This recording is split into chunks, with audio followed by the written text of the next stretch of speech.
Hello விவஸ், காலை வணக்கம். நான் இன்றைக்கி பண்ண போகிறேன் அந்த ஜீரா ரைஸ். ரொம்ப நினச்ச உடனே நமக்கு டக்குன்னு பண்ணக்கூடியது தான். நம்ம வீட்டில் இருக்கிற பொருட்களை வச்சு தான் நம்ம பண்ண போகிறோம். அதுக்குண்டான சாமான்கள்லாம் எடுத்து வச்சுருக்கேன். 1 டம்ளர் அரிசியை சாதத்தை வேக வச்சுட்டு அதை அதுக்கப்புறம் நான் என்ன பண்ணுறேன் அப்படிங்கிறத ஒன்றா பார்த்துக்குவாங்க. சரியா?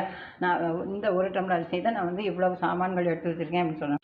இப்போ என்ன பண்ணியிருக்கேன்னா, இந்த நெய்யில் முந்திரி பருப்பை வறுத்துருக்கேன். நெய்யிலே பண்ணலாம். ஆனால் நான் தேங்காய் எண்ணெய் எடுத்து வச்சுருக்கேன். தேங்காய் எண்ணெயில் தான் பண்ண போகிறேன். டேஸ்ட் நல்லாயிருக்கும். ஆனால் மேலே கொஞ்சம் நெய்யும் விடுவேன் அப்படின்னு தான் சொன்னேன். மிளகா வத்தலையும் நான் என்ன பண்ணுறேன்னா வறுக்கிறேங்க. வறுத்துட்டு இதை திரிக்கக்கூடாது. அப்படியே மேலே அப்படியே பிடிச்சி போட்டுறணும்.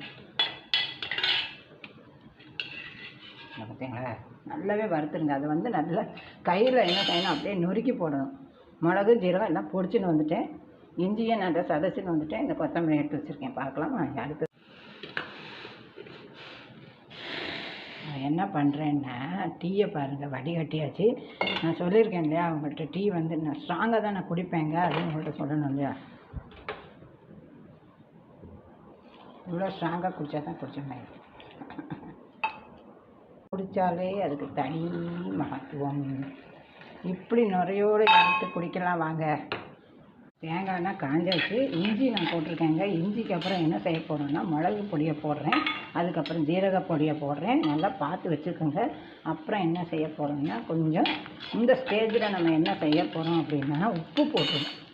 உப்பை போட்டாச்சா? உப்பை போட்டுட்டு ஆனால் எண்ணெயில் இந்த உப்பு நல்லா இதாங்க. ரொம்ப ஈஸியாக பண்ணலாம் அப்படின்னு தான் நான் சொல்லணும். இந்த ஸ்டேஜில் நம்ம என்ன செய்ய போகிறோம்னா, சாதத்தை போடணும். சாதம் என்ன கூட இருக்கிறதுனால எனக்கு இதாக இருக்குது. சாதத்தை போட்டுட்டு பார்க்கணும். பாருங்கள், இந்த சாதம் அவ்வளோவையுமே நான் போட்டுட்டேன். இந்த ஸ்டேஜில் நம்ம என்ன செய்யணும் அப்படின்னா, இந்த நொறுக்கி வச்சுருக்கிற அதையும் போட்டுட்டு சூப்பராக பண்ணி முடிச்சிட்டேன் பாருங்க.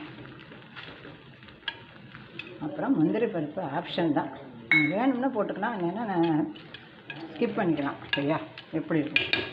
சூப்பராக மீனாமல் பிளேட்டில் காமிக்கிறாங்கன்னு பார்க்குறேன். இது ஜீரா ரைஸ். இது வெறும் கிண்ணத்தை ஏன் காமிச்சிருக்கேன்னா, தொட்டுக்க ஒன்றுமே பண்ண வேண்டாம். என்னடா மீனாமல் வெறும் கிண்ணத்தை காமிச்சிருக்கேன். இதுக்கு தொட்டுக்கிறதுக்கு ஒன்றும் தேவையில்லை. அதனால தான் நான் ஒன்றும் பண்ணலை.